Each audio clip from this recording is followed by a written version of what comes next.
Due to the ignorance of our host, parental discretion is advised.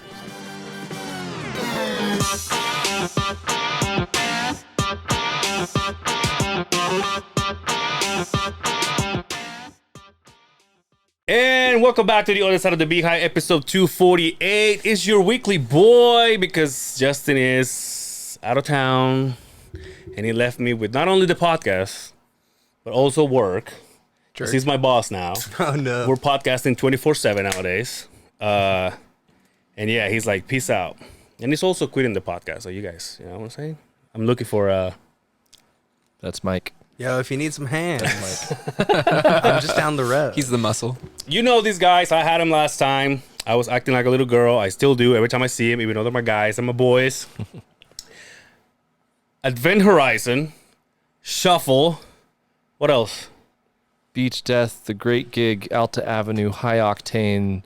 What else? I'm gonna go take a smoke break while you mention all these fucking names. Well, and all of those bands are us three plus people. Yeah. Really? Yeah, so we're the main three in all of those bands. One time, Rylee asked me to join a band, but that's whatever. Anyway, how you guys doing? I So asked you good, to man. join a band? Yeah, Remind me this story. we were at my we were at my realtor's rooftop That party. rooftop party. And I was like, I have this idea for this project. Would you be interested? I'm like, sure.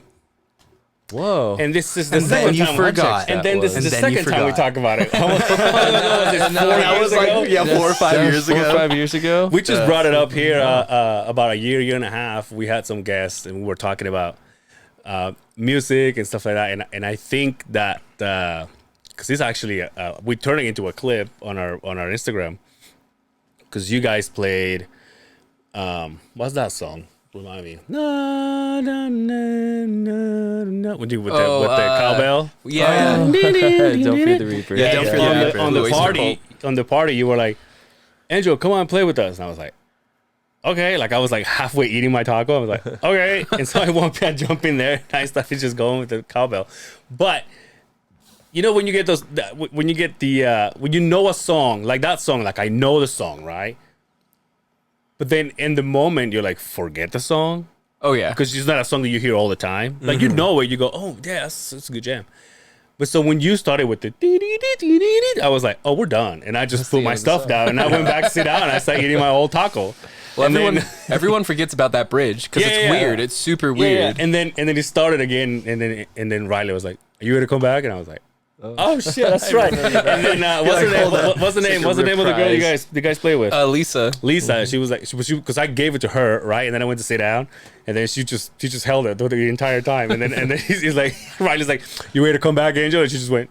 I was like, oh shit, we're not done. I think that party was the reason why we stopped doing the middle of that song when we play it. Because that was not the only time that's happened. That's happened many times. Now, wait, so I'm not the only cowbell player? You motherfucker. No, one third barrel. It's actually a gag that we do. So we do the whole like I have a fever kind of bit from SNL. It's a whole thing, and we'll do it at like weddings or parties, and like make the bride or groom or like the CEO of the company embarrass themselves in front of everybody with the cowbell. But we'll literally only just do like the first half of the song now, because nobody wants a 6-minute version of that song. True. They want the hype. They want to get a few pictures, and they want it over.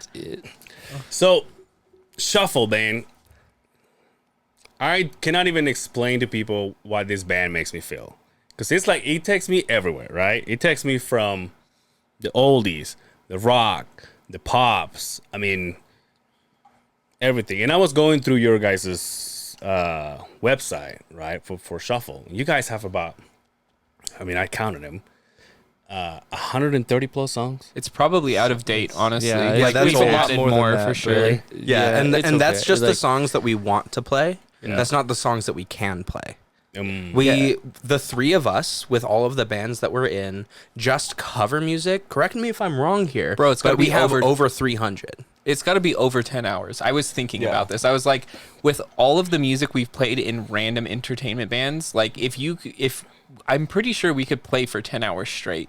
and play different songs. I mean, Well, you heard it first. like we got the material for it. we'd be scraping the bottom of the would barrel. would we I don't play know for if 10 we've hours got straight? the No, stamina. I do not have the stamina. I gotta Hey, train for you that. guys, you want to do this for a living, and some people work 10 hours a day. So hey, Yeah. now you're Yeah. playing 10 hours a day. I was you heard it thinking here about first. that. You got a bar mitzvah. Oh my coming? god! Get this guy's on. Yeah, call me. Oh, dude, Call we'll me. do our 3-hour version of Hava Nagila. I was playing a restaurant the other day, and I was thinking about it, like, because when I play acoustic sets at restaurants, I'll play for like 3 hours. Yeah. And I get paid pretty well for just doing a 3-hour set, right? Like if you think of it hourly for what Yeah. I'm playing, I'm getting paid way more than They're feeding you, anybody though? else at the They're feeding you? restaurant. Yeah. Nice. They have to. I was just thinking about that though, like a lot of these people at this restaurant, the cooks, the servers, the managers, even the host and stuff, they're all arguably working a lot harder than I am and a lot longer than I'm working for, but I'm getting paid a lot more than they are hourly. But And you have to. like- But you have to think. You have to put a pin in there. Circle back a little bit. Okay. They have not had the years of training to perform the way that you have. Right? Yeah. It's back pay. As a cook, you can be working for years as a cook and be really fucking good as a cook. Yeah. But it's not a growth situation. You know Yeah. what I mean? Because I've worked line. Yeah. You know what I mean? So, and that is like, once you get there and you're really, really good at line, That's what it. you do. For That's what years you to do. That's come. what you mean. Yeah. That's true. That's so true. like, so it's a skill building thing. And right? I think there's also some element of like volume going on where these people are working 40-hour weeks at the restaurant, but I'm only working 3 hours at that restaurant in that week. Yeah. And like, because I'm working less hours, I'm able to know how demand more. I shallow don't you know. sound Like, right it's now? weird. I don't know. You know how much of a douche you sound right now? These guys are working there all week. I make more money in 3 hours. knowledge. And they feed me on top of that. It feels unfair, is what I'm trying to say. Yeah. So what he's trying to say is that no, I'm just joking. Well, that's fine. There always has to be the moment at the beginning of the podcast. We gotta where set the tone. We Where I gotta set the unveil tone, my Rylee. douchiness. That's right. I saw you guys in American Fork, Pleasant Grove. I think that was yeah, American Fork. American Fork, yeah. You guys killed it. That was a wild show. That was a good show, and I remember I went in there, and I sat there on the side because I was eating, and all of a sudden I'm like, oh, well, there's nobody on the front. Let's sit in the front. And then I went and I sat in the front and I started like, just listening to the goods, dude, until Rylee decides to jump off the stage, gets all the people going, and now I'm like, You're I'm sitting like, in well, the middle I of a gotta sea stand of up, people or they doing will it. step all over my nutsack. and so I was like, God damn it, Rocky. And then we had like 200 kids surrounding the stage for the Yeah. rest of the night. It was so fun, dude. How does it feel to know that you have that power, though, to just say, hey, everybody's being boring or bored. You know, everybody looks bored. Let's just get him to pump up. You know the exact song to do it with, or is it any song? It's just the vibe, the feeling. How do you study the crowd in like the first 2-3 songs? I think it has to do equal parts with energy that you're putting out as a performer, and willingness also to not be afraid to put yourself in a slightly awkward situation. Yeah. Because Because if nobody jumps, you're just like, you're like, okay. hey, I'm jumping alone up You're just here. like- Like, you have to Well, be you have okay to. with that to Yeah. some level. I think you well, and that's sorry. Yeah, you have to Continue. be comfortable with like who you are as a performer too. You know what I Yeah. mean? Like you've got to find what you're good at performing in terms of like getting people into it. Like not everybody can be like Ozzy Osbourne on stage. You know, Yeah. like Ozzy Osbourne has a thing, like he's him on stage. well, you'll piss So yourself. like but yeah. it's about getting the experience to be confident, but then also like understanding like I don't know, how you're confident best. Yeah. Yeah. So Rylee and Grant, who is not here, son of a bitch. Yeah. The second time we do this, he's not here. I know. Right. And he's like, "Oh, I'm out of town." Right. Although we don't have another mic, so. Yeah. No, but like they are both very good at, like Cason said, and compounding on what Cason said, knowing what we are good at. And we've had so many years of playing to completely dead and or empty crowds that knowing what we're good at, what we can throw out, all right, the crowd's not into it, we have this list of songs that we can just like talk into one of the talkback mics in our ears and be like, all right, we're throwing out this song, hit it. Yeah. Right. And know exactly how to get a certain crowd. And especially like a festival crowd like that, where it's like a bunch of families and kids. Yeah.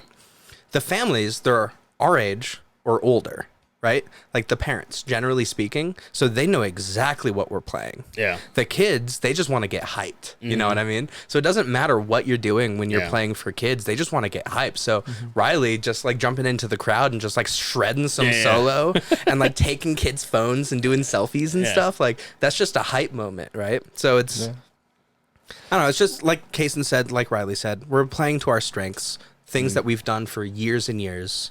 And as soon as we step out of that zone, we're fucking done. You know, like there's nothing we can do. We can't recover. One thing that I noticed that I've always been jealous of is that when I met you guys had the other guitarist, Benny. Oh, Benny. Yeah. So I've said this again. I've said it many times, right? I saw you guys and I was like, oh, these guys are fucking amazing. And then you guys had Benny, right? And then all of a sudden, Benny's gone. And then you guys come back with Grant, and then I always went, well, he's just as good, if not, I mean, with all due respect, if not better. And I don't mean it like that. I just mean it's just there's no change. Like it doesn't seem different. And I'm only like I'm jealous about this because I had such a hard time finding members for a band. Yeah. And I was like, I was a band whore, you know. I was like in so many of them. But it was always that one person that's like either slacking or like he just leaves, and I was like, okay, well now let's try to find somebody else. And then there's never the same, and it's never that talent or even more talent. But then that person ends up leaving, and then he comes, he stays, and then you guys start shuffle, and then you get Lisa in, and I'm like, well, she's fucking amazing. Yeah, she's great. Right? Yeah. And then Grant has a Grant voice. I see what I did there. Yeah. Very good. And then what's the name of your keyboardist? Oh, Randon. Randon. Yeah, we do a lot of gigs Brandon with him too. without the B. Oh. Yeah. Is that how he says it? Lazy No, Brand. that's what I say. And so again, last time I saw you guys, it was like, okay, so they got this new guy, and then it was like, well, he's just as good. I'm like, fuck this guy. Like I tried to do this for so long, and I never had that. It's hard That to find luck. dependable people, man. It really is. Like, it's not easy. Well, like, I feel like we really lucked out with Randon. That dude is solid. Well, we Yeah. just really lucked out that everybody that we've had has been in our circle for a long time. Okay. So like Grant was in Cason's band in high school that Rylee and I beat in a battle of the bands. So like we all was go fair, back too. far. We both played a Rush song. Theirs sucked. Ours was awesome. It's true, though. It It's is so true. We talk about this all the time. They played a better song, but we they played did a pl- worse song better. Correct. Oh. Yeah. Yeah, so Makes that's how you sense. know. So Grant has been in the group for a long time. I even had a stint with them when they kicked out their weirdo drummer.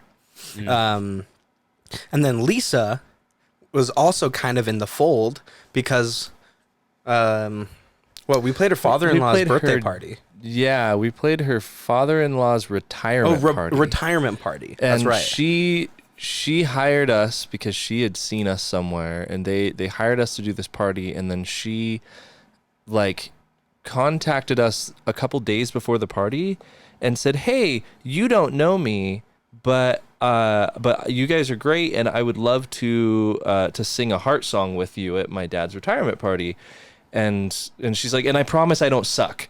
Oh, yeah, Which, that's a good like, one. That's a I'm good glad one. she Yeah. prefaced that. That's a good one. We But hear no, that we a did lot. not know what to expect because Yeah. it's fairly common for people to ask to like Yeah. sit in with us and sing a song. But she So, like, can I get sang it? that. You're like 4-year-old virgin. Come on, pretty lady. Around the world. There's, Yeah, but she's They feel like amazing. bags she of got up and like we didn't know what to expect. We're on this at this party playing music, and then we're like, hey, Lisa Giacoletto, come up on stage and sing this heart song with us. We hope she's good. Yeah. And she gets up and sings, and we're like having a hard time playing the song because she's so good that we're all like, we can't pay attention. Dude, guys it was are like looking at each other like- it was instant boner. It was- It was yeah, for sure. instant So boner good. town. Well, she's married, so relax. We have a thing. We have a band thing. Yeah, we have a band.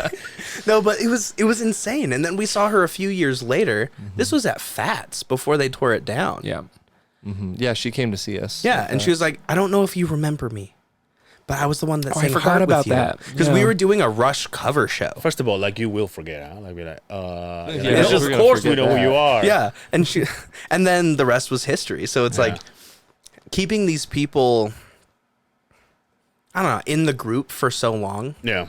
has been very helpful because it doesn't feel like we're trying to get new band members. It feels like our family is just moving around. Yeah. You know, See, the exception to that is Randon. except for Randon. Because kinda came out Randon, of we nowhere. decided we wanted a keyboard player, and then Actually, Lisa turned him on to us, or turned us on to him. Lisa texted me and said, hey, there's this guy who wanted me to play in his Pink Floyd show, and I didn't agree to it, but he seems like he's pretty good and dependable, so you should call him about being a keyboard player. I'd never heard the guy. I'd never seen him. Same. I'd never seen his face. I Same. didn't know if he was good or bad or anything. I don't know why, honestly. And he doesn't I'm really. not sure why he we took doesn't the really. risk, He at the time but- was not a keyboard player. No, too. that's the other thing. We called him and he said, I called him and said, hey, we've got a bunch of gigs this summer. We need a keyboard player for. Can you get ready for, this 3 hours of music? And he said, well, I'm actually a guitar player. I don't really play keyboards very much, but sure, I'll learn the parts. And he shows up to the first gig and has every song down, every note. He has the patches built perfectly, all the sounds. starts And on filling top in of that, he had harmonies. learned a bunch of the guitar parts and the vocal harmonies, and just That's amazing. So we got very lucky with we that really one. lucked out that we found a workhorse. Yeah. Like anything that needs to be done, he'll just show up even without being asked. Be like, hey, I found the actual samples for this patch in this song that we want to play. How does it sound? Or whatever, Wilhelm scream. Yeah. My favorite thing he's done is for All Star. Like he gets the scratching record sample in there. Like I remember the first time he did that, and I looked over at him, and he just gave me the biggest grin ever. He's like, I found the one thing that we weren't doing in the track and figured out how to do it. But I mean, it just turns out that he's a goofy ass nerd like the rest of us. So he Yeah. just it fit works. you're in. not a nerd, are you? I don't see mean, you as a I'm- nerd. Look at him. I'm wearing glasses and I'm No, but wearing that- a no, white that's not- shirt that was drawn by a 4-year-old, and I don't know. Does that qualify?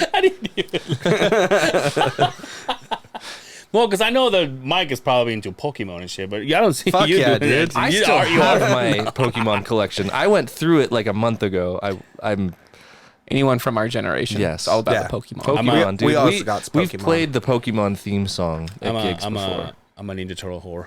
Ooh. Yeah, see? yeah. Oh Fucking yeah, love- the old cartoons, Yes. dude. Who's your favorite? That's me, Mikey. Yeah. But I always say I always say this.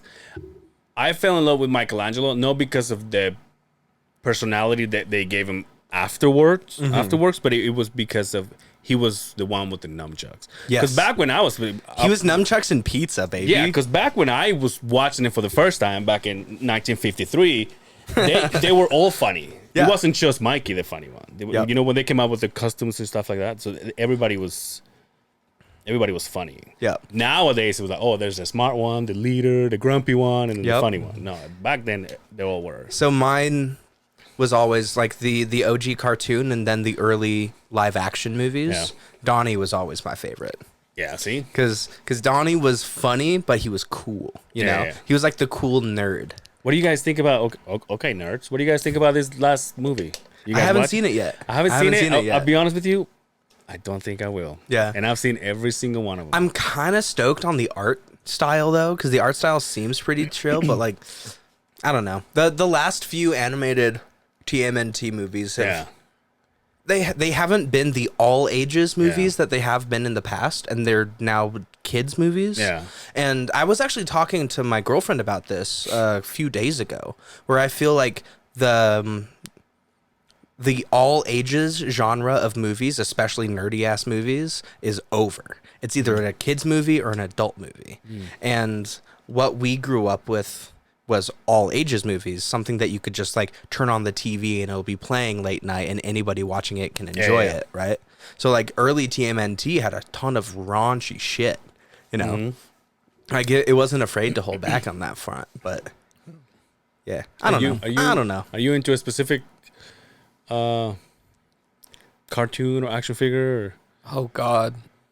Outing myself here. Anime My porn wife loves Jason. My wife loves anime. Like, Oh, really? So we watch. I watch a fair amount of her anime, but there's also like there's some animes that like I really really enjoy, like Full Metal Alchemist and that kind of That shit's kind of shit. I love The Simpsons. Does that count? Dude, he's obsessed with The Simpsons, man. I was never a Simpson fella. I was more of a Family Guy guy. Family Guy, especially their first like 4 or 5 seasons were incredible. They lost me a little bit after that, not because they changed, but I think because I just like The way that you consume comedy changed. You grew up a little. I don't know. I stopped. Hey, your words. You your words. adulted. Adulted isn't the right word. Ever since I got a kid, Family Guy is not funny. I think actually what it was is somebody, because those first several seasons of Family Guy came out when we were in like middle school. I think it was like late elementary through middle school when those early seasons were for us, and then in high school, my friends introduced me to South Park, and that just like took over my caring at the about time, Family South Guy. Park was like pushing the boundary too, Yeah. more so than Family Guy. Yeah, for sure South Park at the just time. it felt a lot more like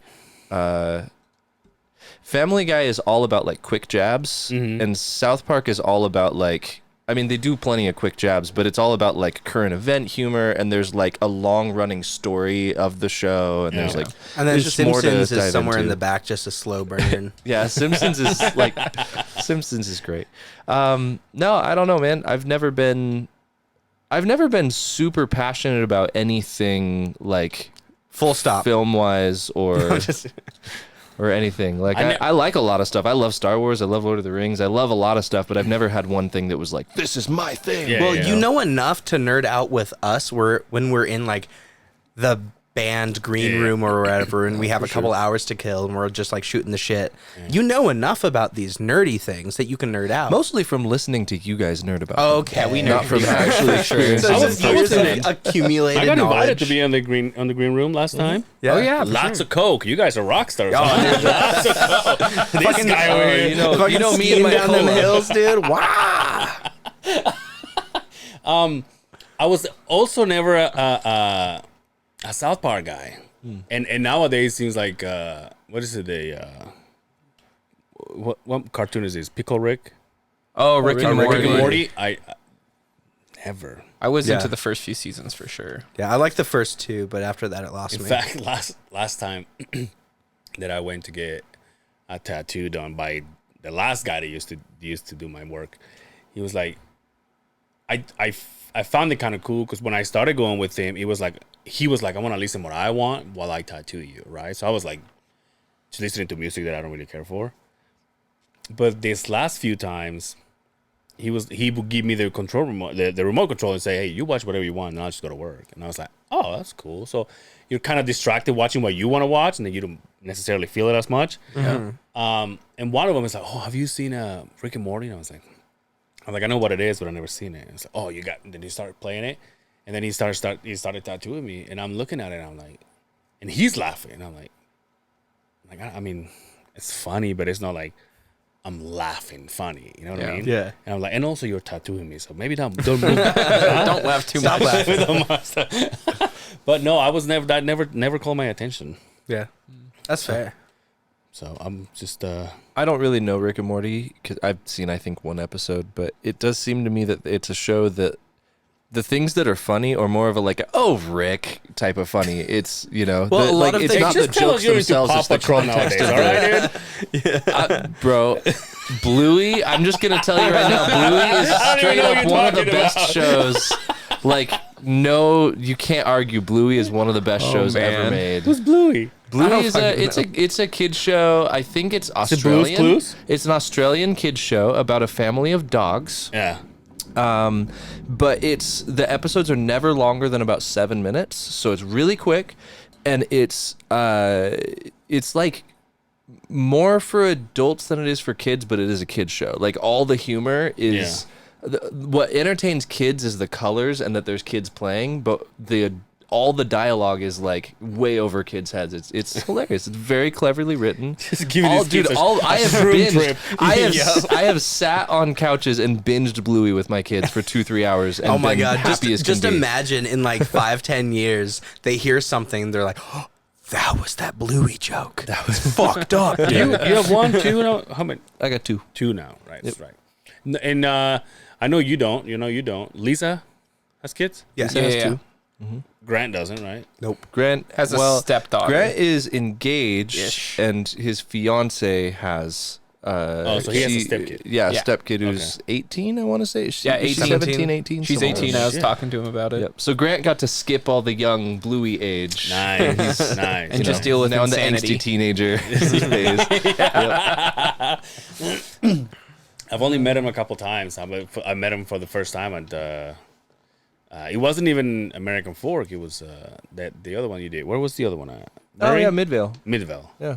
That's where I actually got to talk to him. He was eating right next to me. They were watching those kids dance or whatever that DJ was trying to make kids do.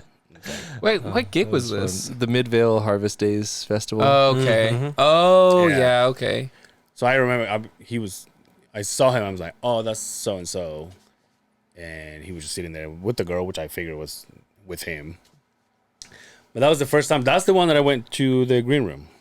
Oh, yeah, You in guys the invited back. to the green room. Yeah, Oh yeah, that awkward green room. It was super Yeah. long. That was like really. It was all cinder blocks. And then it he was separated echoey with the and, like, dancers separate- too, and right? The dancers And Mike were was like, being all like loud and Yeah. swearing and shit, and naked. That's fucking disgusting, dude. Should see us at weddings. come on, Sometimes they it's like fine. don't give us a green room at weddings, and we're like, "That's a terrible idea." Like, yeah, that's a Every once in a foolish while, choice. you know, like the bridal party will be like, "Yeah, you want a party?" But other time they're like, "Ugh, they're gross."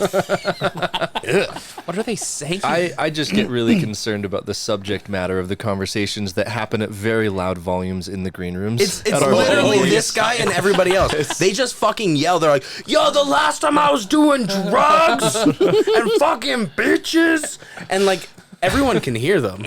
And like I have some, you know, restraint, so I usually like whisper, "Hey, yo, the last time I was doing drugs, and fucking bitch." But like, oh my god. Well, guys. that time at that I was in the green room, you were drinking and you burp, and you had to finish your burp, and this dancer from the other room just come out, and Mike had to do the burp. Sorry, it was like half and half. Yeah, classic Not the Mike. first They time. were all Latinas Yep. So yeah, it's fine. It's normal. trying to make people dance.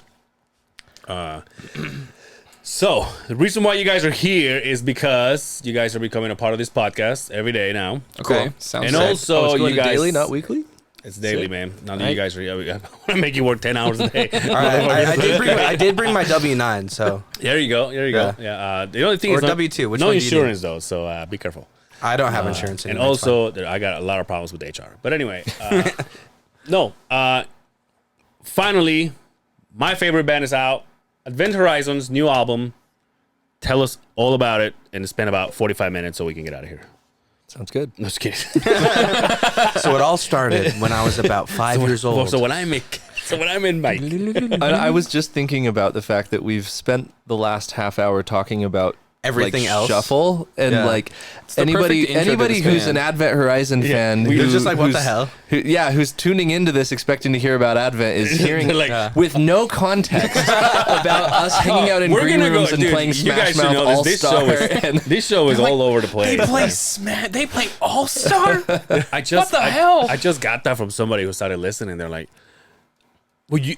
It was a girl from work, and she was like, "Well, you guys don't like. You guys have like you guys know what you guys are gonna talk about?" And I'm like, "No." He goes, "What steers the?" I'm like nothing. I'm like, Just we're talking go. about kids, and then the next we're talking about porn. I mean, that's just how we are, and it happens because obviously Justin and I were blue collar workers, and we come from the construction world, and we've been in the field, and we know how it is, and we know how people talk, and so we have that in common. But we come here, and we're literally having like a out on the job side conversation. but now it's being recorded, and it's sometimes people go, ugh, but it's just us, man. It's just us. Yep. We're here, and All right, and so for anybody who's still like, what the hell are they talking about? Yeah. Shuffle is our band to play covers and make money. that's right. Advent Horizon is our original band that we actually care about. It doesn't make any money. That doesn't make any money. But if you're really worried about it, we play all of our cover songs in 7/8, so it's totally fine. You don't have to worry. It's super proggy. So, oh my god, actually sometimes. Oh my gosh. So, first things first. It's been how long since your last album? So 8 years. Yeah. 8 years? Stage Time was Yeah. 2015. 8 years So is it's number 2 to We number did 3. technically do an EP thing in 2017 that was just a couple tracks Yeah, and a music what are you, a video. rapper? And we Young Rylee. Shout out to released all our another rappers that come here. single in 2021. So we didn't quite drop completely off the map. So I recorded my drums for this new record in 2020. Get the fuck out of here. Yeah. Not even joking. And That I was gonna, 3 years and I was ago. gonna tell you this. This was my next question. In 8 years that this this year's been taken, this album's been taken. After the second album, are you guys still working on things, or you guys just go, let's just relax for a minute. We have this out. It's doing its thing. Let's just start another band we can make money off of. Actually, That's that. more Yeah. so That is yeah. exactly what happened. I mean, I don't think we ever were like. I mean, there were times where it was a little harder, but like really, it was like we were like, how the hell are we gonna make money playing music? Like, how are we gonna Yeah. make this our job? Like, because to be honest, original band is never going to really pay the bills. Like most people that I know that play original music. They're doing other shit. They're teaching lessons. Yeah. They're recording on records. They're playing in entertainment bands. A lot of people don't like to talk about that, but like people go out there and they have to make money. Yeah. So it was kind of this idea of like, how are we going to make this sustainable? Because Yeah. if we're a big name in the prog rock or prog metal world, we're bringing in what, maybe like $30,000 to $60,000 a year. Like that's not enough to that's pay maximum. for shit. Like that's if you're like high end. that's high end, exactly. So like people can't pay their rent off of that, or pay their mortgage off of that, or pay for food off of that. We actually spent a few years being Advent Horizon, but because we were like, all right, how are we gonna make money? We were booking ourselves as Advent Horizon to like bars, clubs, stuff like that, and not splitting the bill with any other bands. It was just us, so we had to fill in 2 or 3 hours of material, and so we were trying to split original material and cover material, and we kept getting more and more gigs being like, hey, you guys are the band that did that really kick-ass Kansas cover, right? So more and more often it became us getting booked because of our cover music. Yeah. And then one day I fucking lost it. I was just like, these guys do know. this. Yeah, I you're was like, we cannot do this. This is a fucking joke. Yeah. What the fuck are we doing? Yeah. And then Shuffle was born. Yeah. And we had to put Advent Horizon on the back burner for a while. Because we had to figure out, because like, I don't have a day job. Yeah. Music is what I do. Yeah. I mean, I have a day job, but only in the wintertime. But that's another story. Because I also remember, now that you're talking about this, how everything started. Because I remember back in the 80s when you guys were playing as Shuffle, I mean as Advent Horizon. I was at 78, I think actually. 78. I think I saw you guys in Sandy Station. Yeah. Oh, yeah. Yeah, You I guys, remember that. but venue. that was back in the days when you guys were doing Advent, Yep. and then would throw like Queen, Tons of and- covers. tons of covers. Yep. Yeah. Yep. And I remember that, and obviously, as a fangirl that I am, you guys are playing your jams, and I'm like, fuck yeah! And then you guys play something else, and then the people that I'm with, I'm like, oh, that's what I'm talking about. And Yeah. I'm the only one like everybody No, plays exactly. Well, and that. it just doesn't work for an audience perspective because your fans just want to see you play your damn Yeah. music, but then like everyone else in the bar or the club could not care less about your Yeah. music. They just want to hear you play the songs they already know. Yeah, dude, are you ready for that fucking terrible memory? Hopefully it's not around because I'm gonna throw the name. Did you guys ever hear about this bar called the? No, I can't remember. It had the word dog in it. The dog Dog pound. Pound? The Dog Pound. Yeah. I remember Did you guys that ever play place there? on We played State there, I Street think, over by once. Gino's. on Dude, State There was a Street, big yeah. pole like right in the middle. Yeah, I dude, remember right in the that. middle of the Yeah. stage. Yo, Yeah. oh, this is back in the back in the 20s when I was playing this in a Spanish band. I don't know how we got a gig in that bar, and that bar is like wide. Oh yeah. And we're playing in Spanish, so we walked in there, and I'm carrying like all my shit around, and I swear there's like 10 people at least, and they just see us going like old people are like, oh, they're about to fuck the night up. It's guys out, and we just come in and we're trying to be professional. We're like, setting all that stuff, and I go and get a beer, and there's a lady there, and this is back when you can smoke inside of the places. So she's like smoking. She looks at me and she goes, "Come on, you're gonna play or what?" And I was like, "No, until 9 or whatever." And she goes, "Come on, I want to hear some music. I want to hear some good tunes." And I looked at her and I said, "Well, you do know we play in Spanish, right?" And she went, "What?" Like we were a Spanish band. No. And I swear to you, dude, she looked at the other lady. She goes, "Let's get the fuck out of here." And they just walked out, dude. And they just walked out. And then in the middle of I could not play fast enough to get out of there. And right in the middle of our gig, there's a dog in the place, this humongous black dog, and I'm just jamming, and he's looking at me. He's all, At least he liked your set. and then I have to do this for people to see me because I have this pole in the middle. It was Yeah, that terrible. place is a dive. I think it might still be around. Oh well, But I it just, is one I of the just lost that it is- sponsorship. But we had fun. It was amazing. Good drinks. I love that dive bars are like this universal eternal. experience that we all have as Oh, musicians. every musician like- has dive bar stories. yeah. Yeah, for sure. And dive bar stories formed Shuffle for us. We're like, fuck this. Yeah. And then it also led to Advent Horizon's most recent record. Yeah. Because we were going back to talking about us, Yeah.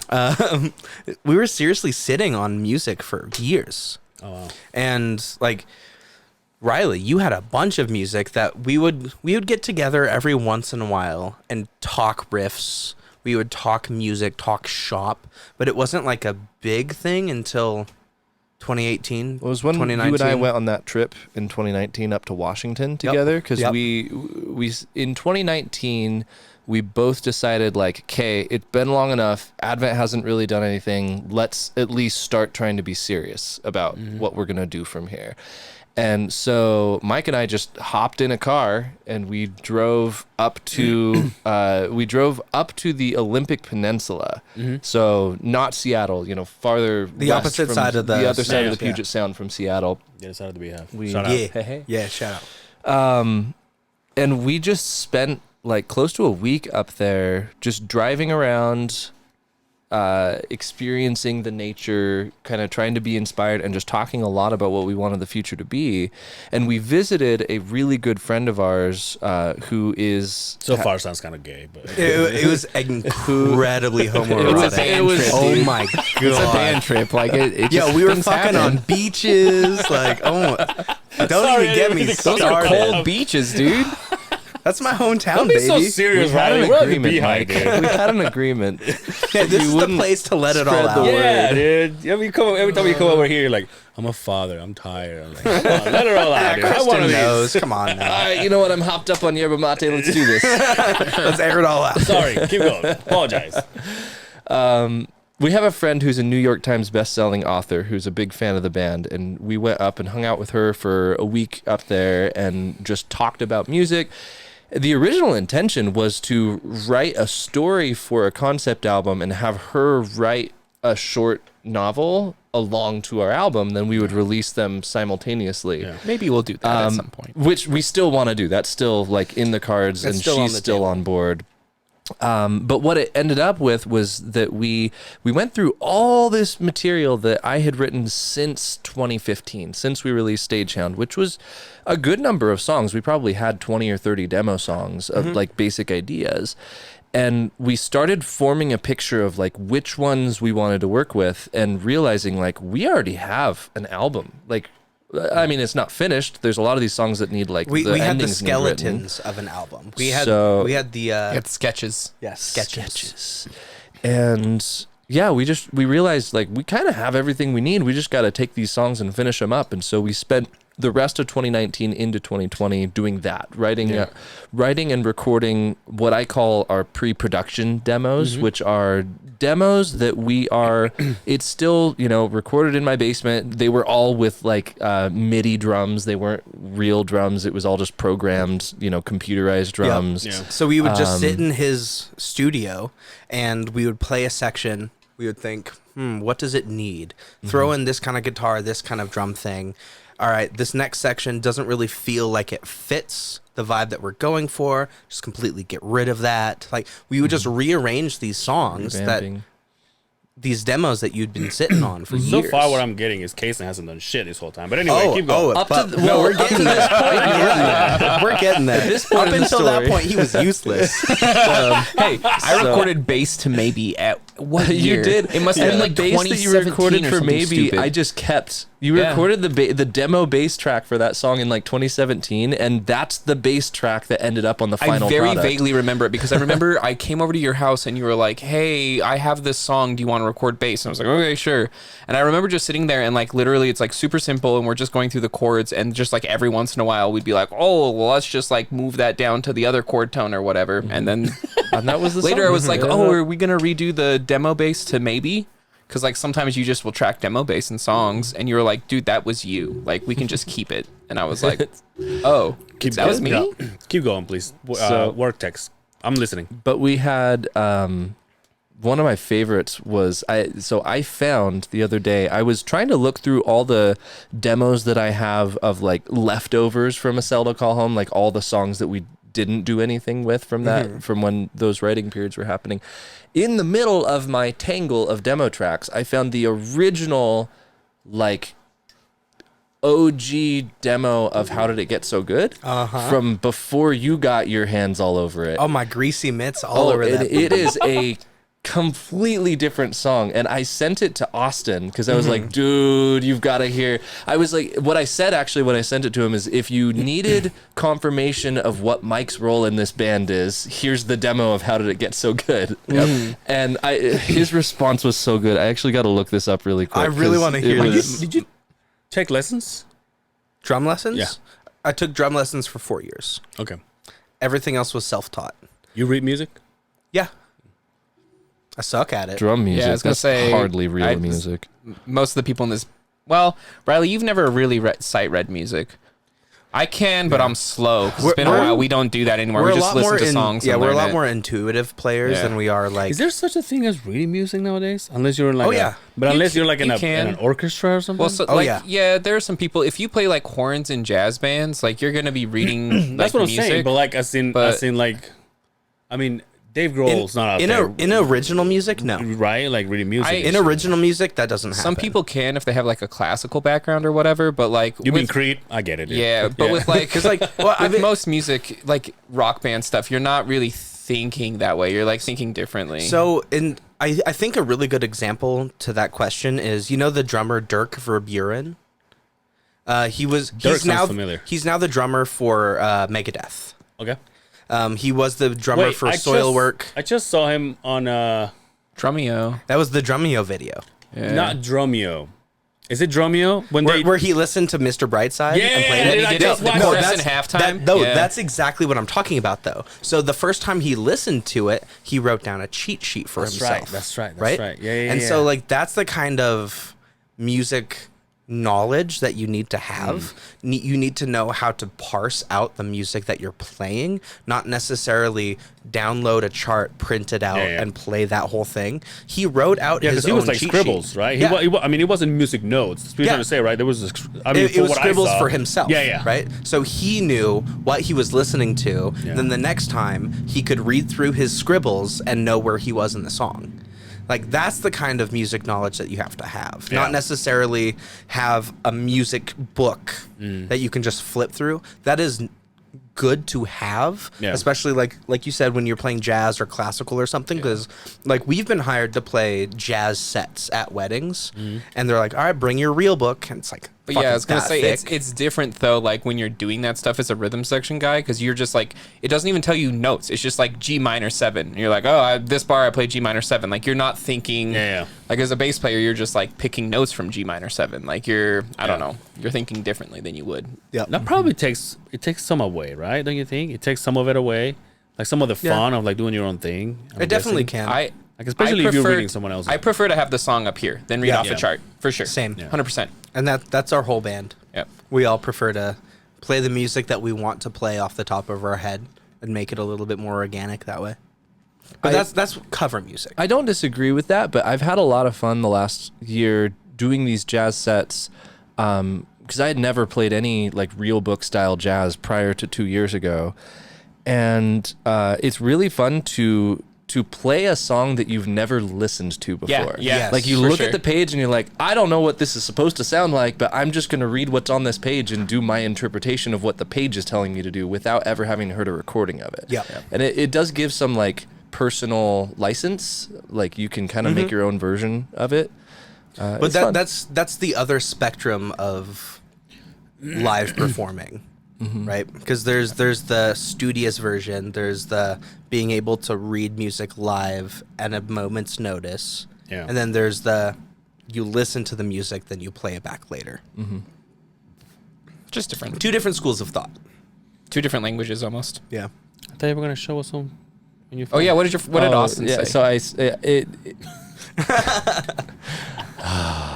I'm a dad. I'm tired. This fucking guy over here. So I sent him the "How Did It Get So Good" original demo. Yeah. And his response was, "This song went from the Monkees to Advent Horizon once Mike got his hands on it," and that's a very good way to put it. very Because the original version of the song, like the final product, was very like ballady and like beautiful and soft in the beginning, and the drums don't even come in for like the first 2 minutes. But the original version, like drums come in right away, and it's got this like kind of happy like shuffly beat going on. I remember that. And I the remember vocals are they're so lame. Like the lyrics, we kept some of the lyrics, but like the original lyrics are like, "Hello there, beautiful, you're looking good tonight." I Like, remember it's that. so lame. The lounge version. So to give some context, a bunch of the demos that we were working with were either rough mixes or there were songs that I personally was just like, that sucks. Yeah. But there was a moment or a riff or like some melodic section that I was like, we can work around that. Yeah. And so like with How Did It Get So Good, we worked around the parts that I thought were sick. And then we were seriously just sitting down in the studio, just writing out the middle section because you had, if I remember right, I was like, write a riff to go from this to this. Well, Because I wanted to add a heavier section. the way I originally wrote the song, it did have that whole like da da da da da da da Yeah. da da da da in it. It had that whole riff, but it just played that whole section of the song, I think 3 times in a row, and then the song just ended from there. And so it was like, it was a full section, but it was just kind of repetitive, and then it didn't go anywhere. And so your idea was, well, let's make that section longer, but then add a middle section in the middle of it that has a riff that like connects the two halves. Well, I of think the How Did It Get wasn't So the Good riff like an ending phrase where you had that It was a fill. and Yeah. Mike was like, just Yeah. keep that rolling. Just- Yeah, Like, no, exactly. Because you had a fill to end Yeah. the section, Yeah. and it was sick. And I was like, Yeah. don't end that. Just keep that going and solo over the top of that riff. And then we got Randy McStein to solo over the top of that riff, and it's now one of the coolest sections of the record, in my opinion. It, Yeah. it turned out really well. It also hurts a lot to play it live because it's so 3 minutes brutal. straight of like that 16th note. It's like well, and then there's like the little like diminished pattern yeah, thing the that's diminished in there, and it's arpeggios like where you have to stretch and then you up have the to go neck as you're back. playing it. It's I mean, rough. Yeah, it's but fun. I also have to play 3 minutes of fast double bass with like blast beats and drum fills all over the place. So I feel you, but it's fun. Yeah. It's what I But want. it's fun. Yeah. what I So want. so that going back to the story of the album, we go back to my studio. We take a look through all the demos, and we do that process with all of the songs, listening to the song in its original form, the way that I wrote it, you know, in a sleep deprived stupor at 2 a.m., and turn that into a functioning composition. And then we record the pre-production demos, which are roughly, they're basically the songs in their final form, but just all scratch track versions, right? With fake drums and stuff. And once we've got that, this whole start to finish album, that's when we bring in Cason and have him compose keyboard parts and stuff. Because I had written a bunch of like placeholder synths done some and stuff, pianos but then and when we stuff. got together, we spent like what 3 months recording. It was keys? yeah, it 4 was months? You guys completely transformed the landscape of the music. Yeah. So like what Rylee and I were really good at was getting the form together. I was really good at listening to what I wanted to hear out of the songs, like whether it was a riff or a heavy section or whatever. And you're good with structure too. You're like you're good with like big things. Yeah. Yeah. I'm an ideas guy. You are. I'm really good with big things. Hey,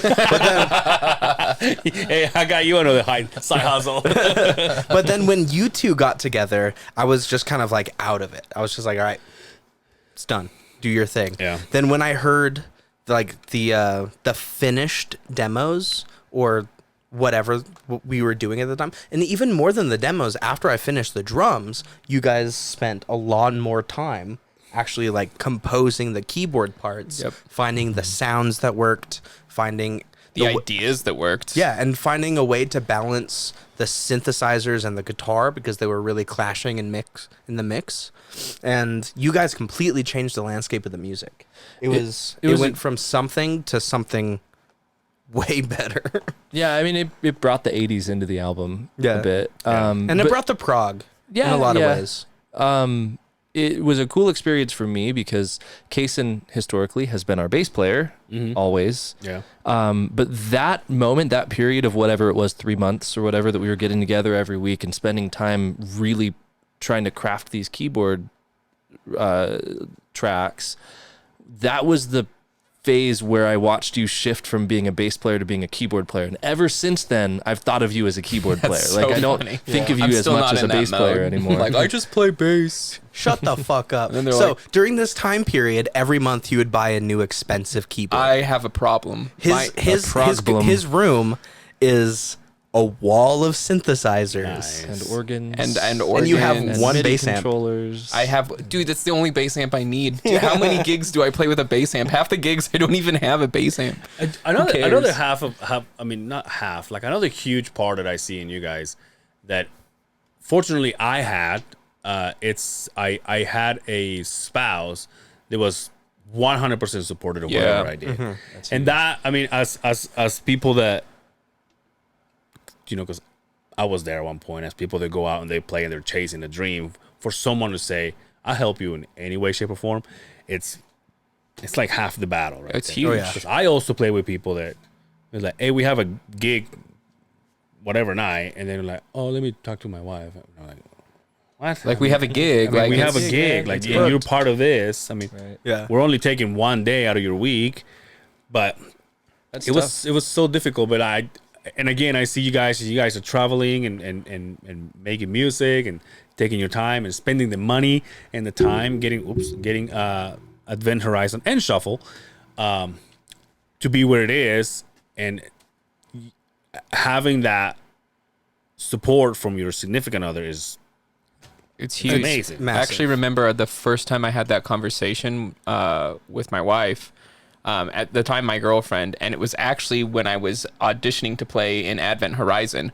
because I was working my ass off. I was practicing like easy 8 hours plus a day, just like trying to learn the music, trying to be like... Riley goes, ew. Yeah. 8 hours a day. I know, Gross. brutal. But I just like, I was like... I've only done it for 2. I would have paid you the same amount. I know, but like I just wanted to do it. And I remember Erica came over to me and she was like, we just had, it wasn't even like an argument or anything in the car, but she was just like, you're practicing a lot. And I was like, well, this is just like, this is what I'm going to do because I feel like I have to do this. Like, this is something I want to do in my life. Like, I'm going to play music, and like, there are going to be times where I'm just going to like be in my office with my headphones and do nothing but practice. And she was like, okay. That's, you know what I mean? gold. And it was That's like, gold. it wasn't an argument, but it was like an intense conversation, but just to come out of it being like, okay, I understand that like, this is your thing. And like, if I care for you, then I care for you caring about this thing. Like, I'm not going to stop you from doing it. That was like huge. Yeah. You still live in that same place I saw you at? Yeah. I Still was there. gonna run you over with the machine. Yeah. I live right around the corner. You do? Yeah. Yeah, I live like. Wait, when did I see you guys? Remember you guys were together in a car? Yeah, because I think I was picking you up for a gig. I'm pretty sure. And then you were like, you knocked on my window, and I had like one of those moments. I'm also like You super looked at me and awkward goes, in "What public. this homeless guy want?" No. I had one of those Sorry, moments bro, where I I was don't have like, any cash. I was like, do I know this person? I actually did this recently with an Advent fan. I did this with Cass. I saw Cass at her job. Nice. Jeremy's sister, yeah. and I did like, I'm so awkward in public sometimes. I'm like, do I fucking know this person? Like, I can't go up to this person and get like their name wrong where it's not that person, and then I'm gonna be like all fucking weird about it. So I did the same thing with you, where you like knocked on my window. I was like, do I know? And then And you I were also giving had me a the hard hat, time. right? Yeah. I had the bandana, the glasses. Yeah. Yeah. So you're like, I don't have any change. Go away. And I was like, no, it's we're supposed to be friends. He's like, shut up. I don't speak Espanol. I was like, whoa, Cason. He's like, oh wait, God damn, I didn't know you were He's racist. like, Dude, oh, outing damn. me. Cason's like, wait, how do you know Damn, my name? I was like, I got a tattoo of you right here. But no, I haven't that. I did have that, and some of my friends that were playing didn't. You ready for a sad story? Sure. I'm always I've had- up for a sad story. I've had a beer, so I'm ready for a sad story. Do you guys remember the band that you guys opened for that I was playing in? exit something. Stage exit. My stage you exit. go, yeah. Even I went. JP, Asian guy, passed away. Oh No no! way, man. He got in a electrical bike accident, Whoa! and he went from bad to worse. E-bike accident. Did somebody hit him or something? No, all by himself, Man, that sucks, man. Wild. sober and everything. Brutal. Don't ride e-bikes, Anyway, kids. that's all the time we had. No, I'm just kidding. That's the end. No, Yeah, that it sucks was though, pretty. man. Yeah, we That just does went suck. to his celebration of life a few weeks ago. Yeah, it's crazy. It's crazy to know that, I spent so much time with this guy, and then all of a sudden it's like, oh, he's gone. not around And anymore. the roads that we took when it came to our lives at the end of things, we just separated ourselves, right? But Yeah. and we stopped talking. We stopped having communication for a while. And he just reached out to me, and we just became Facebook friends again. I think he started another one. He just became my friend again, and then after I'll say a month after that, That's crazy. and his sister got a hold of me, and she goes, "Hey, just so you know," and I was like, "Wait, what?"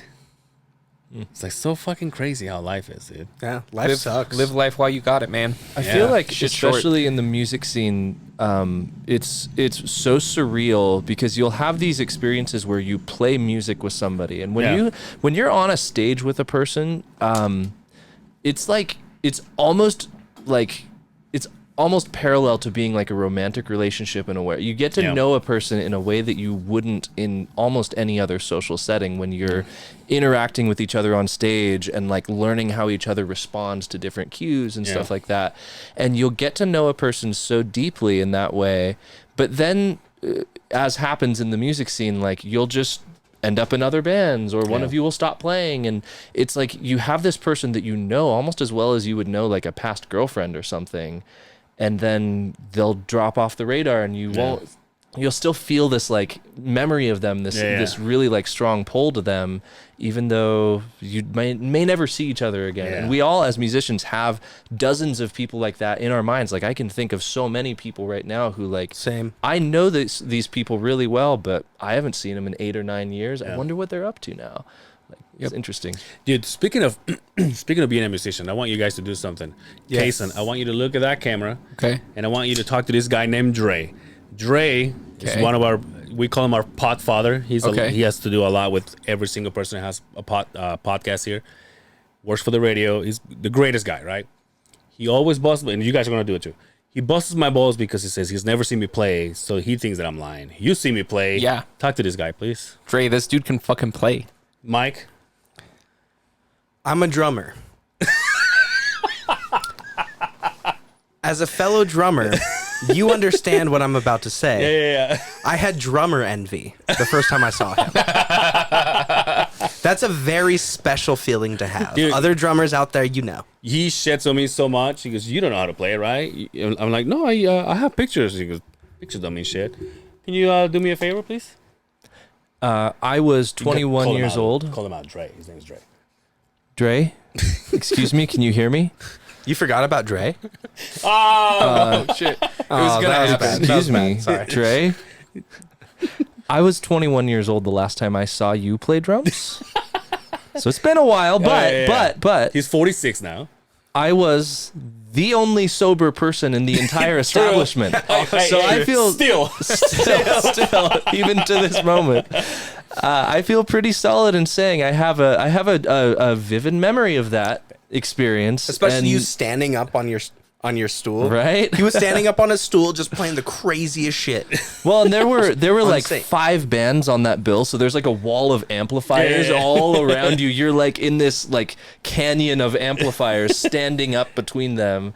Was very epic, and you not only drummed, you sang. You had a microphone like on your like still do. Nice. and Yeah. so you're a drummer, you're a singer, and you're a performer, man. Like one Showman, drummer a real drums Dre. up on his Dre. thing and just rocks. He doesn't suck. Correct. Thank you. Thank you. Correct. Thank you. Suck it, Dre. Hey, there's no way I'm gonna leave this place without saying one thing. The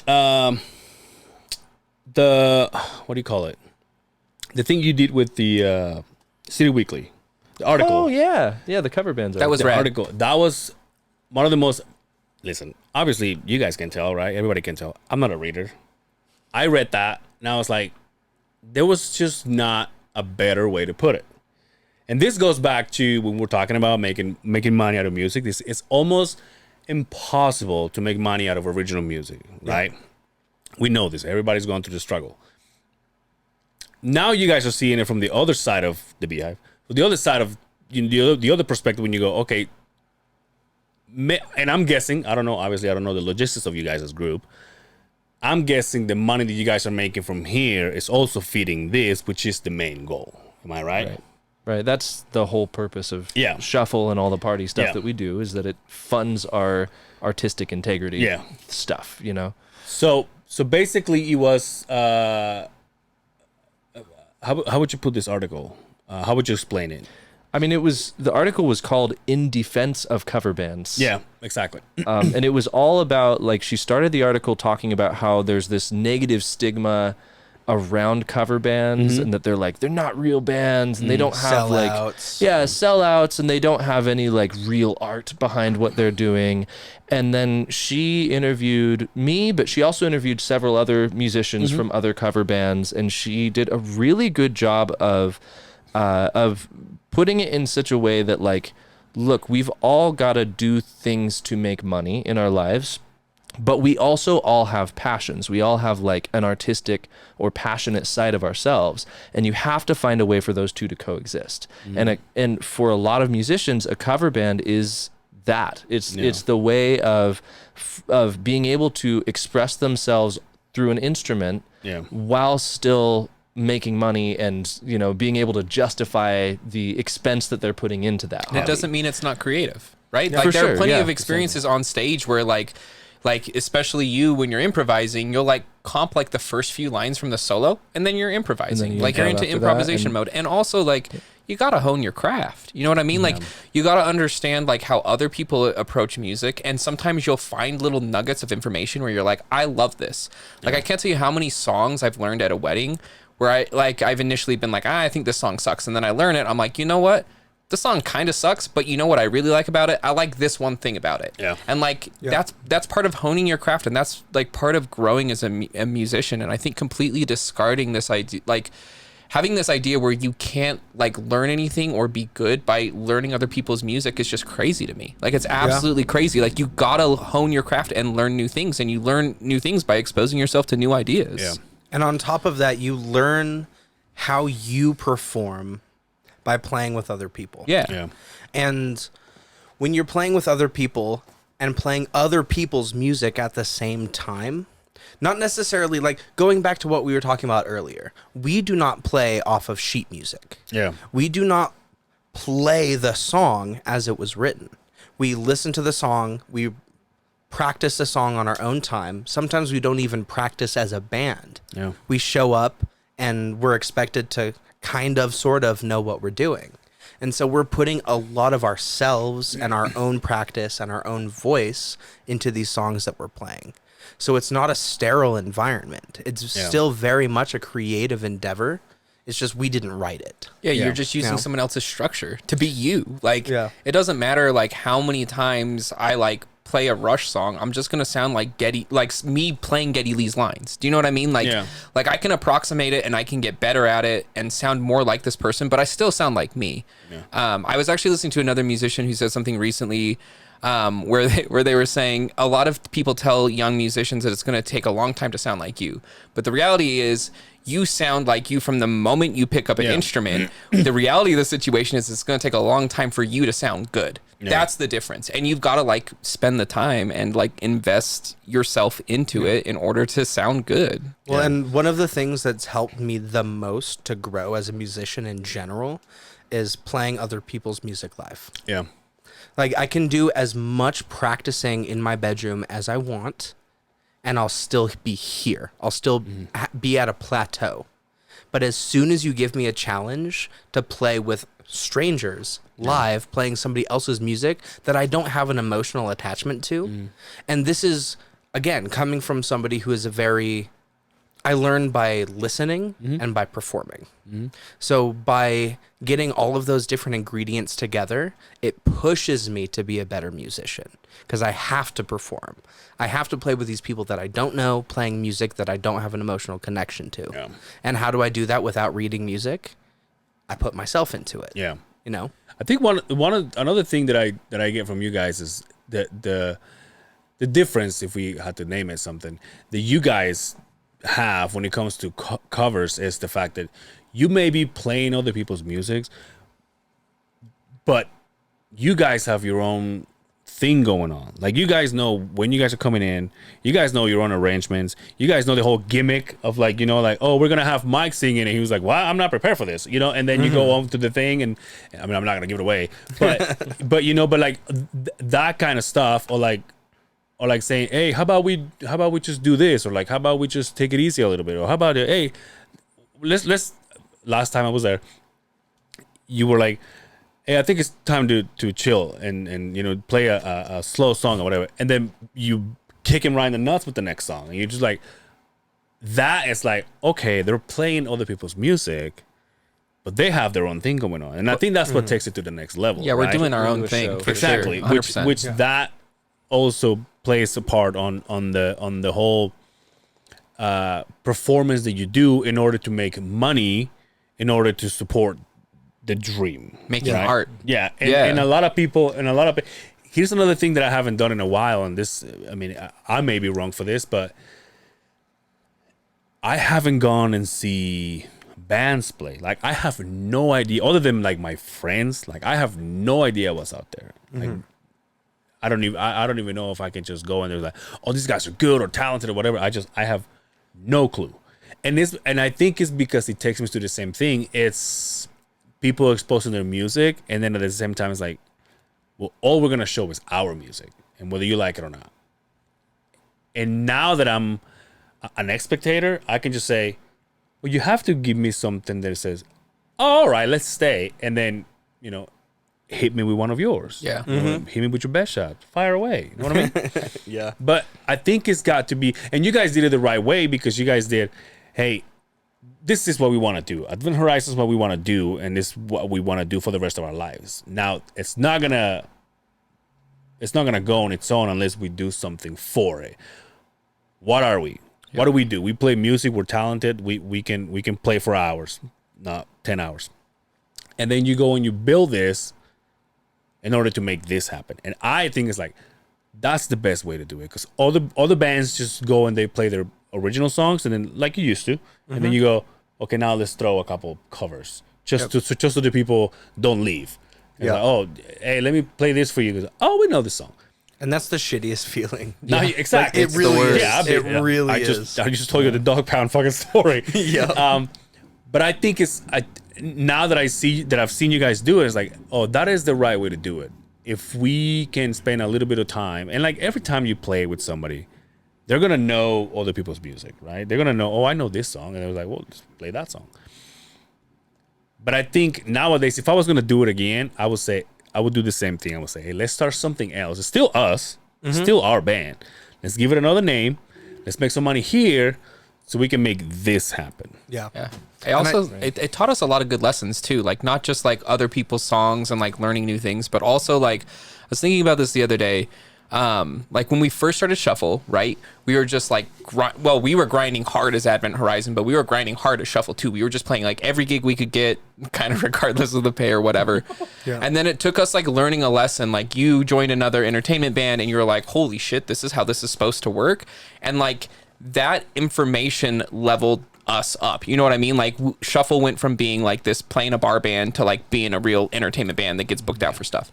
I very see like that lesson applying very much to Advent. Like we need to figure out like what is that jump for original music? Like, and I think we've been thinking, at least I've been thinking about that a lot more. And I think we've been kind of thinking about it like in a very roundabout way. Like we can't just do the same things that we used to as Advent. Like, cause remember with Advent, we would just like play any gig we could get and we play for like 4 hours and none of it would be original material, or like 2 songs would be original material or whatever. Like, I don't know. For me, that experience, like seeing what a real professional band is like from the entertainment side, has informed like what I think a real professional band is from an original side. I don't know if that makes any sense. Where I'm just like, oh, there's all these logistics, there's all these business shit you got to get done. And just like reframing it for me was like huge for me. Yeah. I think for an original band, that like leap of knowledge, at least for me, has been like understanding who we're playing to, like who's our crowd, who are the people that are into what we are as a band, because it certainly isn't people drinking at a biker bar. You know, it's like knowing where our crowd is, where is our target audience of people who enjoy progressive rock and metal music like we do. And those people aren't generally just hanging out at the bar down on State Street. Those people are going to shows, they are seeing bands. But they also exist online, and there's a much bigger group of people, say in Europe, in Latin America, on the East Coast in the United States, in Australia, than there are here in Salt Lake. Mm-hmm. And so for Advent Horizon, it's just learning that we need to, rather than trying to play for anybody and everybody, which is very ineffective because the vast majority of people on this earth are not prog rock fans. Yeah, focusing the hustle our efforts doesn't work just, for proc. Focusing our efforts just so that everything's being targeted to the people who are going to be interested in our music, which takes money as in our genre. Like, to reach the people we want to reach, we can't really do that by playing live at a low level. So we have to be able to play the social media game and play the Spotify game and play the YouTube game and try to, whether it be targeted ads or getting reviews in magazines or just joining Facebook groups of people who are fans of other bands that we love and commenting in those groups. Mm-hmm. It's doing everything we can to find the people who are in that world and trying to tactfully push our music to them, right? Yeah. Yeah. So that's been the effort. That's I remember been seeing the big thing for us. I saw a comment online about Advent Horizon that someone was like, dude, these guys are so cool. Like, I'm a huge fan of them because we've been pushing out a lot of ads to places. And they're like, yeah, I've never heard of them before. And I was like, holy shit, all those years of grinding, like how did we not, like, I mean, I think things have changed over time. I mean, for us, but also online on the internet. But I was thinking about that and I was like, we were just like, we hadn't quite figured out what we needed to do. You know what I mean? Like, it wasn't that hard to get on this person's radar. We were putting in an incredible amount of effort, so many hours, and all of it was in the wrong arena. Yep. And I think that's just the big thing, is it like wasn't refocusing wasted. Our efforts towards places where they're actually going to have effect. Yeah. Because the grind for a local musician can be very effective if you're a certain genre, certain type of person in the right circumstance, right? The right environment. Like the local scene supports the music you're trying to make. Like, look at Provo, for example, right? Mm-hmm. If you're an indie rock band in Provo 10 years ago, the dream. Great. Yeah, like, literally the dream. You're already big if you're an indie rock grunge band in Seattle in the early 90s. Dude, the dream. Yeah. So for a lot of... Okay. Yeah, so for a lot of original music... You know where it is? Okay. No, there's one right next to this water thing. Hopefully it's clean. Okay, bye. So anyway, that's fucking guy. Oh my god, we need to kick him the fuck out of the band. We're talking about all this like serious shit, but nah, he's a problem. And he's like, oh, my kids. I'm like, Jesus Christ. Oh my god, Dude, he's such a loose cannon at gigs, man. Always so drunk. You never know what's gonna happen, man. Like we'll be playing a This gig. whole podcast picked up as soon as he left. Hey, are you traveling? I thought you were traveling around. Yeah, so yeah, my day job's sending me a few places. So they just sent me somewhere at the beginning of October, but also in like 3 days or something, I'm traveling again.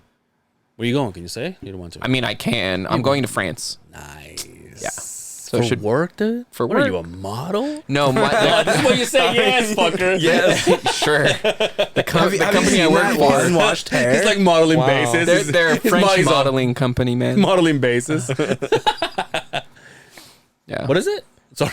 No, I work for like a French company. So Oh, okay. like they bought my the place that I work at probably like 5 years ago, just before I started there, and now they're like. You going alone? Trying You're to checking the integrate. wife.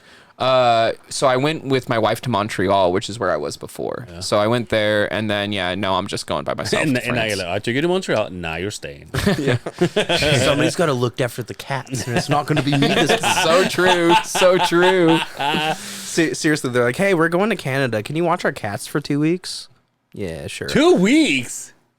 I'm hella allergic to cats. He is and they hella got allergic. You 3. did it? Yeah. Yeah. Oh, yeah. He did it. Because I'm a good friend. You are a good friend, dude. Okay. I appreciated you watching the cats. You got 3 cats, huh? Oh man, this is a long story. This is fine. this is a rabbit hole. I have 3-ish cats. Let's just put it that way. Oh, they're transgender. yeah.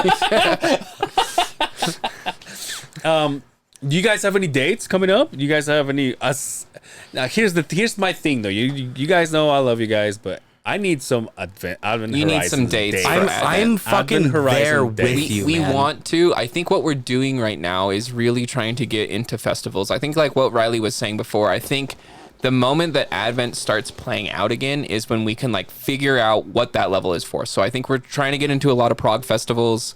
I think Advent will play Salt Lake again at some point. We just got to Yeah. figure our shit out in terms I've of actually like been talking with Jeremy about it because he works for the State Room and the Commonwealth Room. okay. Yeah. I think there's a good chance that we'll put together some sort of an album release show and then Nice. try to do some festivals next year along Yeah. with it. So if we do like a local gig, it's very likely just going to be like a local gig and then trying to get. But we want to do it again- right. Because You know what I again, mean? like what we were Bring that talking a little about closer, is will you? Huh? What? A little closer. There you go. Sorry. because Not that what we were close. talking about just a little bit ago is we were grinding for years, and it did almost nothing. You mean the app? yeah. You're on Grindr for years, man. That's our target market. But yeah, so as soon as Advent Horizon's music went internationally digital, and we found a way to like push our music to the, like you were saying, to the people that could actually appreciate it, it completely, at least from my perspective, changed my mind on what we were doing. Yeah. Because I was all about the grind for so long, and I got so discouraged that nothing was happening. You know, why are we playing 2 gigs a week and nobody cares? We're not selling any albums, Yeah. you know what I mean? And so when it comes to playing Advent Horizon locally, it has to be an event. Yeah. We can't just go back to the grind again. And I want to do it right. You know what I mean? Like Yeah. this album has like so much information and like if we do this record, I want to put on a show. Yeah, do you know what I exactly. mean? Like I want to like have everything together. Like if we need tracks are there. If we need lights are there. If we need a sound guy front of house, like we need that kind of stuff there because to me, that's like the experience of going and seeing an original band is seeing a show. You're listening to them play their music, but you're also like watching a performance and like Maybe not call it a gig. Call it a concert. yeah, Yeah, exactly. yeah, exactly. And so like if we come back to Salt Lake and play a gig, I just want to do it right because like I want to hit that next level with this band in the same way that we figured our stuff out for like the entertainment side. Yeah. You know what I mean? Like and I think we figured that out with this record. I think this record is the right music. That's I mean I Fuck that's, yeah, that's it my is. take on it. Like this is the right album for it. But also it's just like I think we're there as people. Like we're ready to just like put that energy in there towards that. We're at, like, finally at a point in our lives where we can, like, support it and not just feel like we're grinding and dying all the time. How did the Ogden thing go? Ogden thing. We Did- didn't end up doing it. You didn't do it?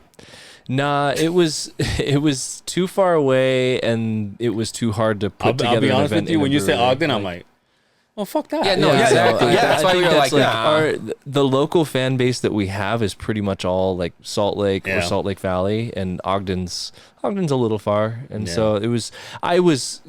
I was announcing it, hoping that there would be enough interest, but it was just nobody's gonna drive an hour. Dude, So Justin and I, when we started this podcast, we had this idea from the get go of like when we started making podcasters friends. Him and I started talking. We said, "Yo, how cool would it be to have an event with just us, right? Because usually you come here, right, and we have whoever we want, and we have our podcasting friends. But at one point, you gotta be like, yo, I gotta go, right?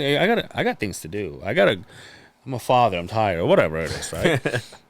But like, I was like, do you imagine if we do, and we started talking about how will we do it, and we bring our podcasting friends, and then we'll do an event just for us by us. That's never been done before, right? FUBU. So we started talking about it, and then it got to one of our friends' ears, and she goes, well, I have the space for it. I have like the big backyard with like axe throwing, and we could do a bonfire, and we can do this, and I was like, oh, that's fucking awesome. And then she's like, I'm in fucking, where does she live? Like somewhere like up in Ogden or whatever. And I was like, well, that's never gonna happen. Like for us to do the first one, and I'm trying to invite people, hey, let's do this, it'll be fun. And then you're like, it's in Ogden, and we're like, Drive an what hour. the fuck is this? you gotta make You stuff can't do it like that. So I think she got upset about it because she said, I mean, whatever, that's like our thing, right? She's a good friend of ours. But it was like, well, we didn't talk about it enough. And it was like, I don't think it's that. I think it's like every time you say, oh, and it wasn't Ogden, it was even farther out. I was like, but I can't remember where she lives. I was like, bro, it's every time you say it's in Ogden, you hear people go, Yeah, you got to know your audience. They're You like, know what I mean? Yeah, you got to know your audience for sure. It's funny because people who live in Ogden don't feel that way about stuff that's in Salt Lake. yeah. If you live in Ogden, you hear an event's in Salt Lake, you go, cool, I'll drive down. Yeah. But if you live in Ogden, feels, you got problems. But also, Yeah.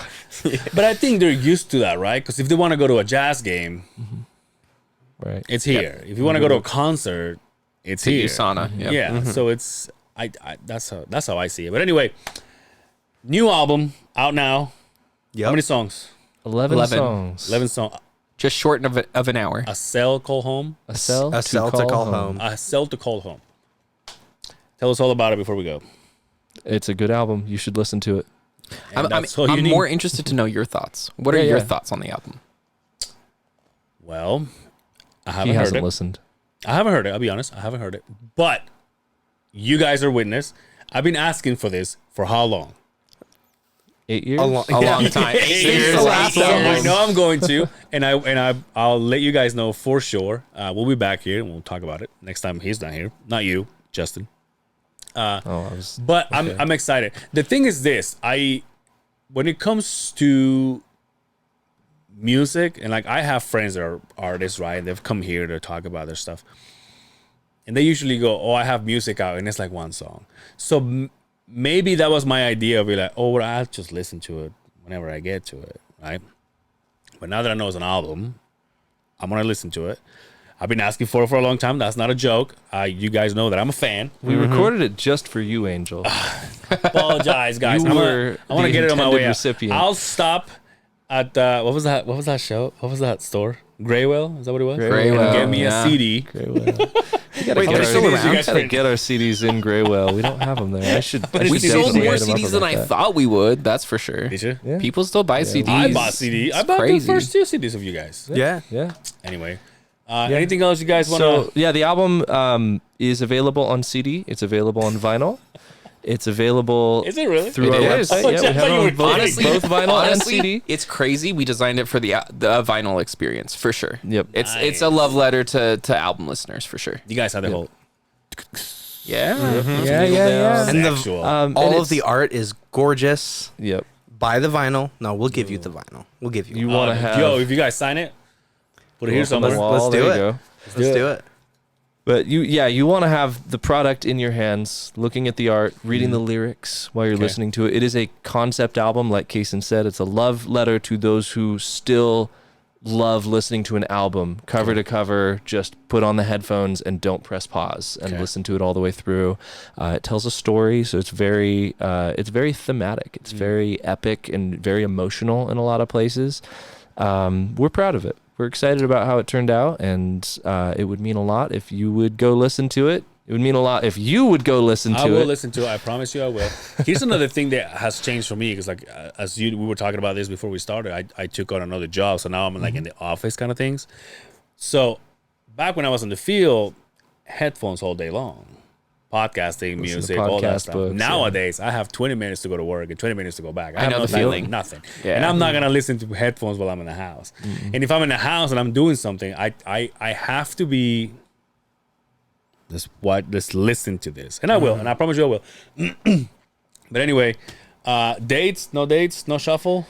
No, I don't think Shuffle has any like public dates coming up. It's all most of what Shuffle does is private events these days, and we'll do a few times a year. It's We'll city have public festivals, things. that kind of stuff. So yeah, no dates for Shuffle, no dates for Advent officially announced, though. To those who are local / those who are in the U.S. and feel like traveling, we will be doing very likely some sort of a show next year. Probably in Utah. So if you feel like traveling, come and see us. Wow, they come talk about their new songs, the new music, and then they're not playing here, so that's cool. Beach Death might do stuff in the future. Ian's back here in Utah now, so I know he wants to write more. So we'll see. We'll see what happens with He Beach posted something Death. from the freaking Red Iguana and was like, "Not Utah," and I was like, "Dude, you jerk."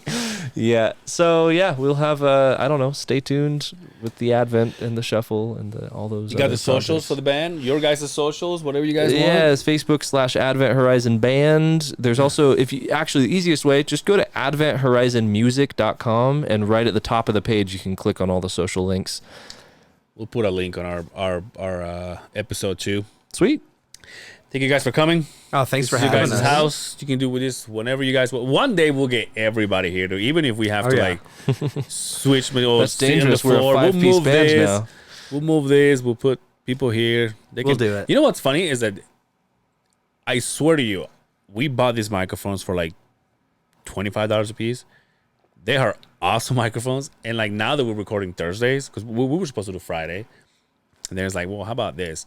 We'll do it now. Justin and I record Thursdays, and every now and then they got like the drum line in here, out there, and they're like banging the drums, and it sounds so loud. And I tell people, try to not listen to it, try to not pay attention, because you can't hear it here. Like they're banging on the drums, and you listen to our episode, you can't Good barely isolation. hear Nice. it. But they're like raising their voice. I'm like, dude, just talk. Don't let it bother you. Dude. Just talk. Just talk. Nice. All right. Anything else, fellas, before we get out of here? I know you got to try. Where are you going? Can you tell? Where am I Oh, I'm playing a wedding in Phoenix on Saturday, so I got to fly out in the Gross. morning. Shit's hot. It actually for real is gross though, because it's going to be like 75 degrees here all weekend, and Phoenix is going to be 104, 105. Phoenix is something just like gross. Shout out to all my Phoenix people. Dude, we've the played some beautiful gigs in your city. Phoenix in like January, February. I love Phoenix in the winter. But I have family in Phoenix. Fuck that place. It's too hot, man. all right, I was trying to make a case for all of our Phoenix fans, but it's lost now. Sorry, Yo, our you drummer guys hates know. you. They do know. Hey, if you live in Phoenix, you're already fucked up. Until next time, take care of yourself. Actually, you can catch me, Angel Cervera, on Instagram, Angel Cervera on Facebook. That's my last name. You know it's Cervera. And until next time, take care of yourselves out there. Advent Horizons here. Check them out. Please do. And until next time, take care of yourselves out there. We will see you. You guys got to say peace. On the other side of the Beehive. Peace out. That's kind of cute. Peace.